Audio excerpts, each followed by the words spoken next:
Hello के? अरे इतना जल्दी भुला गेलो? अरे के बोलता बोलो। अरे हम बोलतनी। अच्छा, बड़ा ढेर दिन के बाद याद किया। का बात बा?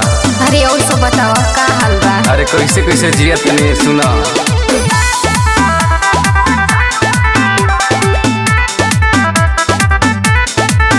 अरे जिंदगी बुझाता ही काटता जे मन नहीं लागेला रोही अकेल। अरे हमरो तूहे हाल बा। अरे काहे? अरे खेल गोलू हमारा से काहे ई खेल? वही दिन से सोच के माथा बाफे। अरे ऐसा बात नहीं है। जब से चला गोल बाड़ू तू पिया खावे।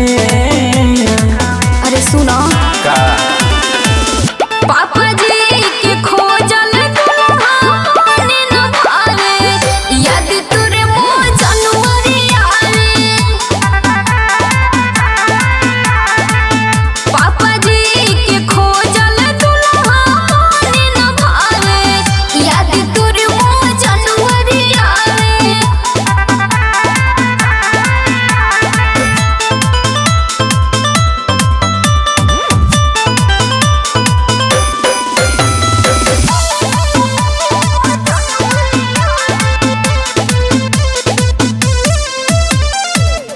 गोइले रहुआ पाने तू डोली में धाधाई के।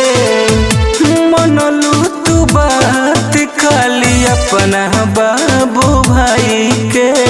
तो का करी, इज्जत के सवाल रहे ना। अच्छा, रहे पगड़ी के बात नहीं सपरल हो, तोहर साथ छूटल तो भी हमरा अखड़ल हो। कहरा करनी के फल सब मिलतावे।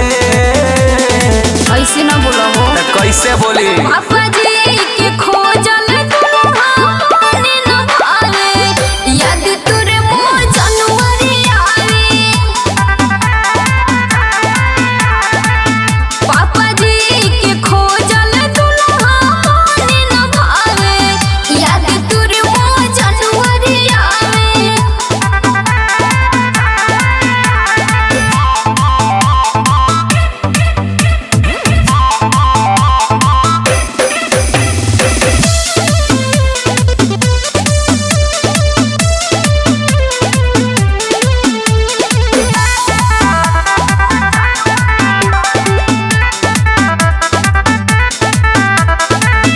आपे चाहे रोवा गावा कोसा अपना आप के।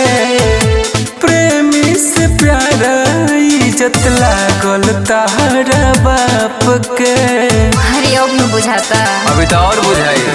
अरे भइल बटे भूल मंजूल कहिले, मरद मिलन मारा खाह दर्द हम सहिले। अब कौनो उपाय नहीं कर पावे। अब तू जवन कहला। कैले बाड़ू तो कहबे करब। पापा जी के खोजल दुल्हने न भावे, याद तोरे मोर जनवरी आवे। पापा जी के खोजल दुल्हने न भावे, याद तोरे मोर जनवरी आवे। जो चानी काट।